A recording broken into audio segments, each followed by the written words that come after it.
Everyone, అందరు ఎలా ఉన్నారు? నేను మీ Bujji Panyam. Welcome back to Shri moonlight tarot. Guys, ఈరోజు కరెంట్ ఫీలింగ్స్ చూద్దాం అనుకున్నాను ఈ పర్సన్స్కి.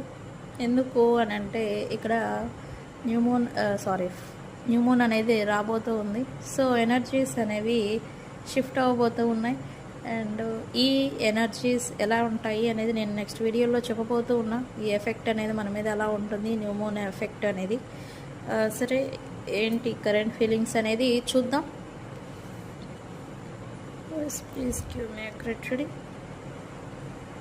What my viewers person current feelings right now.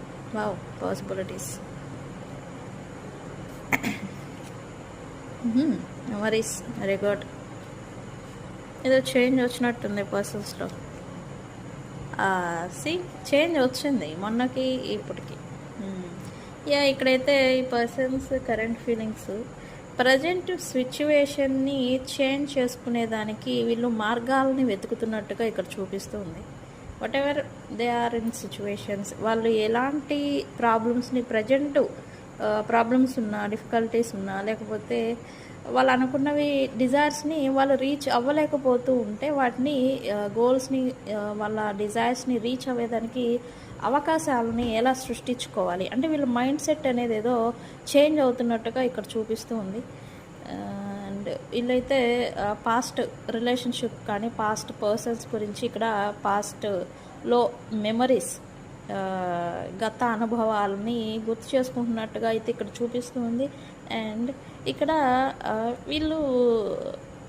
వీళ్ళపైన divine protection present నడుస్తున్నట్టుగా ఇక్కడ చూపిస్తుంది. డివైన్ బ్లెస్సింగ్స్ వీళ్ళకు ఉన్నాయి ప్రజెంట్. ఓకే, యూనివర్స్ ఏంటి?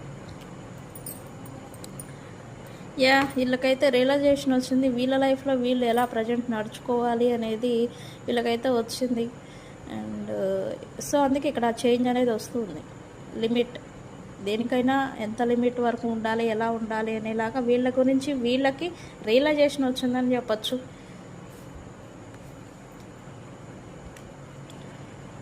ఇక్కడైతే పాస్ట్ మెమరీస్ని తలుచుకుంటున్నారు. మీరు ఈ పర్సన్ నుంచి వాక్వే చేసినా, లేకపోతే అన్ఎక్స్పెక్టెడ్గా మీ ఇద్దరి మధ్య సపరేషన్ బిల్డ్ అయినా వీళ్ళకి సడన్ షాక్ అనేది ఏదో ఉంది. సో ఈ పర్సన్స్ అయితే కొద్దిగా ట్రమాలిలో ఉండిపోయారనేది కూడా చెప్పచ్చు ఈ పర్సన్స్.